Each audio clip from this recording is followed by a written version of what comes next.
देखिए, दो टाइप की सोच है। एक कि इंसान खुद को बदल ही ना पाए, और दूसरा कि वो बस घड़ी घड़ी बदलते ही जाए। तो शकुनी भैया जो हमारे हैं वो दूसरी तरह के इंसान है। चौसर की पहली कोशिश नाकाम होने पर भी वो चुप नहीं बैठे। दुर्योधन को फिर से उकसाया और न चाहते हुए भी धृतराष्ट्र ने पांडवों को एक बार फिर से चौसर खेलने के लिए बुलावा भेज दिया। ये महाभारत बेटे के मोह में पड़े बाप की कहानी है, और मैं इसका साक्षी हूं। मैं आकाश हूं।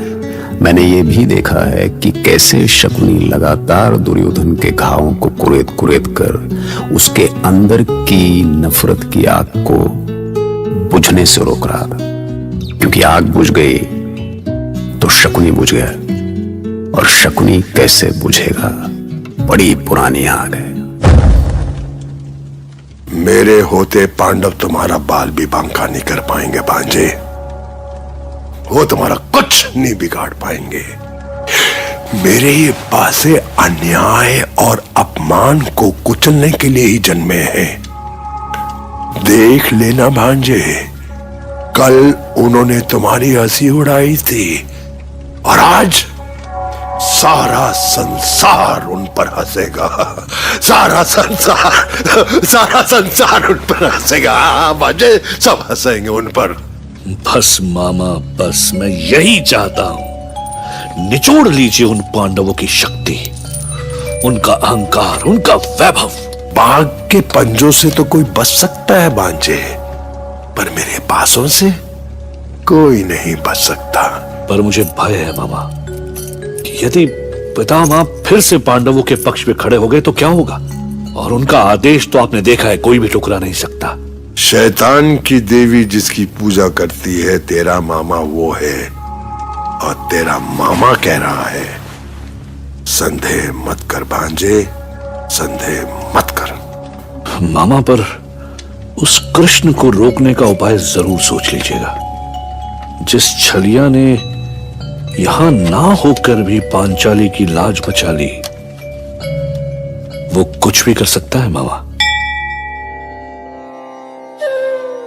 आपको तो सब कुछ पता था कृष्ण, फिर ये अनहोनी क्यों होने दी आपने?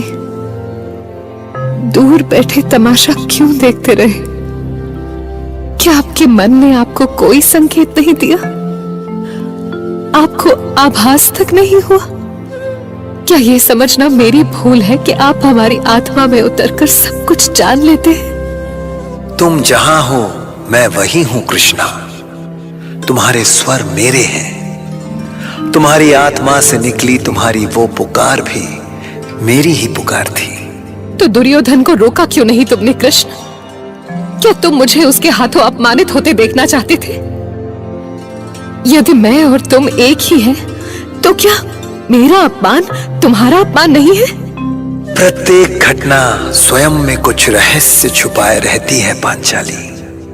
तुम्हारे इस अपमान का रहस्य भविष्य में अवश्य प्रकट होगा। भविष्य की प्रतीक्षा में मैं अपना वर्तमान खो दूं केशव? एक दुराचारी के हाथों अपनी मर्यादा दांव पर लगा दूं? तुम भोली हो कृष्णा, जो सच नहीं जान सकी। दांव पर तुम नहीं, स्वयं मैं लगा था। तुम मेरी चिरंतन शक्ति हो, और जुए में वही शक्ति दांव पर लगी। मैं तुम्हारी गूढ़ बातें नहीं समझ सकती कान्हा, पर मेरे साथ जो हुआ उससे मेरी जीने की इच्छा खो चुकी है। मैं केवल इसलिए जीवित हूं कि कौरवों से प्रतिशोध ले सकूं, और इसके लिए तुम्हें एक बार नहीं, बार बार आना होगा। तुम्हारा सबसे बड़ा शत्रु तुम्हारा क्रोध है पांचाली। प्रतिशोध की अग्नि में अपने आप को मत जलाओ। तुम्हारा यही क्रोध कहीं पांडवों का विवेक न हर ले। पांडव?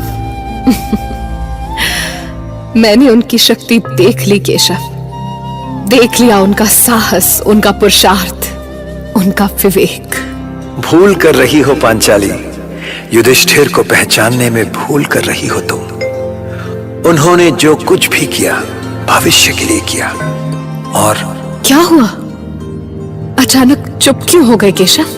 तुम्हें भावनाओं के इस युद्ध से बाहर निकलना होगा पांचाली। अवश्य निकल जाऊंगी, पर हम पर अन्याय होता देखकर भी सबका इस तरह चुप्पी साध लेना। प्रतीक्षा करो कृष्णा, तुम्हारे प्रश्नों के उत्तर अपने आप मिल जाएंगे। याद रहे, कोई भी षड्यंत्र, कोई भी अनीति सत्य को पराजित नहीं कर सकती। सब कुछ हारने के बाद भी धर्म की ही जय होती है। वर्तमान तुम्हें विचलित अवश्य कर सकता है, पर पराजित नहीं। पर इस विजय से पहले बहुत कुछ देखना है तुम्हें। उस दूत का निमंत्रण स्वीकारना तो दूर, मैं उसे देखना नहीं चाहता भैया। वो दूत हस्तिनापुर जीवित नहीं लौटेगा, वध कर दूंगा मैं उसका। नहीं भीम नहीं, धीरज रखो। अग्रज के सामने इस तरह क्रोधित होना ठीक नहीं है। हम में से कोई भी फिर से हस्तिनापुर नहीं जाना चाहता। मैं चाहता हूं अर्जुन, और मैं अकेला नहीं, सबको साथ ले चलना चाहता हूं। तो ठीक है भैया, हम चलेंगे, और इस बार दुर्योधन का अंत होकर रहेगा। यदि तुमने दुर्योधन पर घात किया भीम, तो महाविनाश को कोई नहीं रोक सकेगा। ना तात विदुर, तात धृतराष्ट्र, ना पितामह भीष्म। तो विनाश के डर से हम अपने मान सम्मान से समझौता कर लें, उनके इशारे पर नाचते फिरे। वो जब भी बुलाएं, हम उनकी सभा में अपने बर्बादी का खेल खेलने पहुंच जाएं। ये कौन सा पुरुषार्थ है? ये कौन सी धर्मनीति है आपकी? संकट नीति और धर्म का नहीं है भैया भीम। संकट उस अनजाने षड्यंत्र का है जिससे दुर्योधन हमें अपना शिकार बनाना चाहता है। हम में से कोई नहीं चाहता भैया कि षड्यंत्र के जिस चक्रव्यूह से हम निकल कर आए हैं फिर उसी में फंस जाए। पांचाली ने जो भोगा है वो आपसे छुपा नहीं है भैया। उसने जो कहा था उसे तो याद कीजिए। यदि धर्मराज उसे याद कर लेंगे तो फिर से जाकर द्यूत का आनंद कैसे लेंगे नकुल? पांचाली, मैंने आनंद के लिए हस्तिनापुर का निमंत्रण नहीं स्वीकार किया। मैं भविष्य के विनाश को देख रहा हूं और उस विनाश को रोकना चाहता हूं। तो रोकिए, आनंद से रोकिए। भला आप उस पीड़ा को कैसे समझेंगे जो मैंने सहन की है। पर एक बात सुन ले ज्येष्ठ, अब तक तो मैं शांत रही, पर अब मैं कोई और परीक्षा नहीं दे सकूंगी। इस युद्ध को रोकने का और कोई उपाय नहीं है पांचाली। मैं जानता हूं कि यदि हम हस्तिनापुर नहीं गए तो दुर्योधन को इंद्रप्रस्थ पर चढ़ाई करने का बहाना मिल जाएगा। मैं कभी नहीं चाहता कि मैं तुम्हारे सपनों के इंद्रप्रस्थ को युद्ध की अग्नि में होम कर दूं। क्या आपके भ्राता आपके विचारों से सहमत है? मैं सभी भ्राताओं से हाथ जोड़ के निवेदन करता हूं कि कुरुवंश को विनाश और मुझे इस कलंक से बचा ले। मेरी कोशिश में मेरा साथ दे। मैं सबकी भावनाओं का सम्मान करता हूं। आप सब भी मेरी भावनाओं का सम्मान करें। आप कुछ कहना चाहते हैं भ्राता भीम? यदि कोई कुछ नहीं कहना चाहता तो मैं भी चुप हूं। इसका अर्थ ये हुआ कि आप सभी अपने अग्रज के सम्मान में हस्तिनापुर के लिए निकल रहे हैं। हां पांचाली, और इस बार केवल एक दांव लगेगा। उस दांव में जय या पराजय जो भी मिले, हम सभी को स्वीकार करना होगा।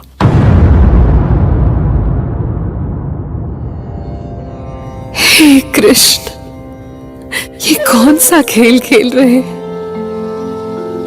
फिर से वही द्युत, फिर से वही दाव, फिर वही लज्जाहरण। आप इन्हीं पांडवों का पक्ष लेते हैं जो बार बार भूल पर भूल करते रहते हैं।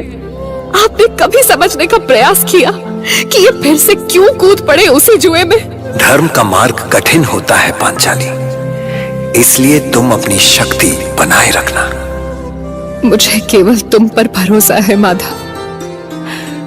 नहीं होकर भी तुम सर्वत्र हो, तुम हर एक घटना के साक्षी हो।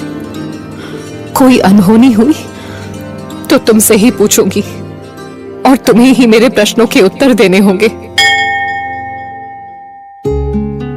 तो आखिर द्रौपदी, कृष्ण से बात कैसे कर रही थी, जबकि कृष्ण तो द्वारिका में थे। दरअसल भगवान से बात करने के लिए उसको द्वारिका में खोजने की क्या जरूरत है? वो तो कहते हैं ना, भीतर ही होता है। जैसे शैतान को भी तो खोजना नहीं पड़ता, वो भी भीतर ही होता है, शकुनी की तरह। अब इसमें हंसने की क्या बात है मामा? वो आ गए हैं और अब हमारे साथ खेलेंगे भी, पर केवल एक दांव। और उसी एक दाव में उनका सर्वनाश हो जाएगा भांजे। और यदि हम वो दांव हार गए तो? हम कभी हार ही नहीं सकते भांजे। तुम हार सकते हो, मैं हार सकता हूं, लेकिन मेरे पासे कभी नहीं हार सकते। अर्थात मेरी विजय निश्चित है। तुम सिर्फ विजय का उत्सव मनाने की तैयारी करो भांजे। विजय की तैयारी। विजय की तैयारी। मैं समझ नहीं पाता युधिष्ठिर कि ऐसा कौन सा बंधन था कि तुम एक बार अपना सब कुछ हार कर फिर से वही अनैतिक खेल खेलने चले आए। क्या अभी भी दुर्योधन को समझना बाकी है?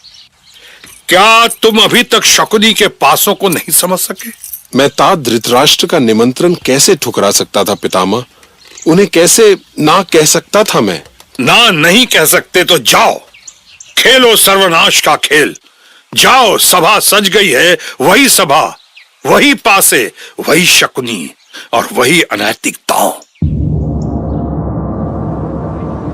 मैं सभा को बता देना चाहता हूं कि इस बार भी मेरी ओर से गंधारपति शकुनी ही पासे फेंकेंगे। और पूर्व निर्धारित शर्त के अनुसार इस खेल में केवल एक दाव खेला जाएगा। दाव हारने वाला 12 वर्ष तक वनवास करेगा और 1 वर्ष अज्ञातवास होगा, जिसमें उन्हें छिपकर रहना होगा। क्योंकि यदि अज्ञातवास में उनका भेद खुल गया तो दोबारा यही सिलसिला शुरू होगा, अर्थात फिर से 12 वर्षों का वनवास। तो खेल शुरू करते हैं। चलिए, पासे फेंकिए धर्मराज और जीत लीजिए बाजी। अवश्य दुर्योधन, और देखना इस बार मैं अवश्य जीतूंगा। हे ईश्वर, तुम जानते हो कि मैं जो कुछ भी कर रहा हूं कुरुवंश के हित के लिए कर रहा हूं। इस बार मुझे निराश मत करना। तो मामा शकुनी, हम 5 पांडव, द्रौपदी और माता कुंती मिलकर 7 जन हैं। इसीलिए ये रही मेरी चाल 7। वाह 7! अब आप पासे फेंकिए गंधार राज। अरे अरे धर्मराज 7, आपने तो दे दी मुझे मात। आपने तो मुझे दुविधा में डाल दिया।